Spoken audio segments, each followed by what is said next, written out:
तीर्थ नगरी ओमकारेश्वर से पंचवर्षीय 12 ज्योतिर्लिंग की यात्रा पर निकले पंडित श्रीकांत जोशी पहुंचे अमरकंटक। कन्या पूजन के बाद प्राथमिक विद्यालय के बच्चों को बांटे पेन कॉपी। तीर्थ नगरी ओमकारेश्वर से शुरू हुई एक अनूठी आध्यात्मिक परंपरा जिसका अब 4 वर्ष पूर्ण हो गया है। श्री शिव प्रेरणा मां नर्मदा कलश यात्रा यह केवल आस्था का ही नहीं बल्कि विश्व कल्याण का संदेश देने वाली यात्रा है। यह पंचवर्षीय यात्रा मां नर्मदा के पवित्र जल के साथ प्रारंभ की गई थी। इस यात्रा में मां नर्मदा के जल को कलश में भरकर 12 ज्योतिर्लिंगों पर जलाभिषेक करने की विशेष परंपरा निभाई जाती है। इसी के तहत यह यात्रा अमरकंटक पहुंची। अमरकंटक के होटल टेम्पल इन में पंडित श्रीकांत जोशी एवं उनके साथियों द्वारा नर्मदा मंदिर के पुजारी विनायक द्विवेदी के साथ कन्या पूजन एवं कन्या भोज कराया गया। इसके पश्चात प्राथमिक विद्यालय में सभी बच्चों को पेन कॉपी चॉकलेट इत्यादि का वितरण किया गया। बात करते हुए पंडित श्रीकांत जोशी ने बताया कि 40-50 साथियों के साथ यह धार्मिक यात्रा कर रहे हैं।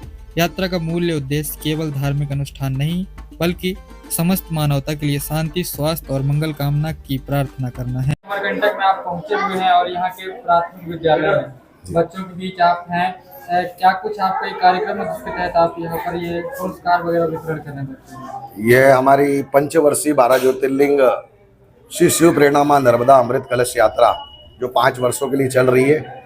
चतुर्थ वर्ष हमारा बैद्यनाथ, विश्वनाथ और नेपाल पशुपतिनाथ में जल अर्पित कर मां नर्मदा अमरकंटक के स्थान पर कन्या भोजन कर और कुछ कन्याओं को भेंट देकर यह यात्रा का चतुर्वर्ष हमने पूर्ण किया है।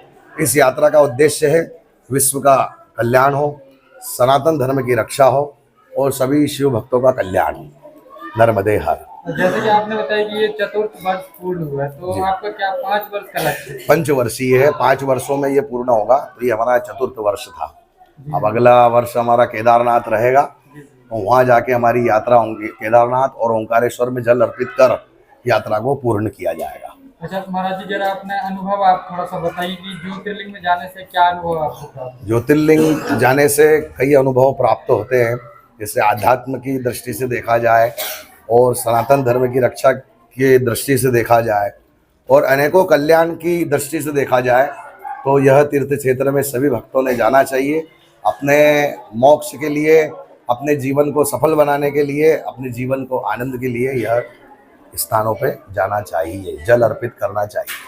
आपके साथ साथी भी हैं? कितने साथी हैं? कम से कम 40 से 50 जने हैं हम। हमारी सबकी वाहन सबके अलग अलग रहते हैं। भोजन भी अलग अलग स्थानों पे हमारा बनता है सभी का। इस प्रकार से हम हमारी यात्रा करते हैं। स्वामी जी, अंत में थोड़ा सा परिचय बता दीजिए। पंडित श्रीकांत जोशी ओंकारेश्वर महातीर्थ क्षेत्र से सभी भक्तजन, विप्रजन सभी वहीं से पधारे हैं।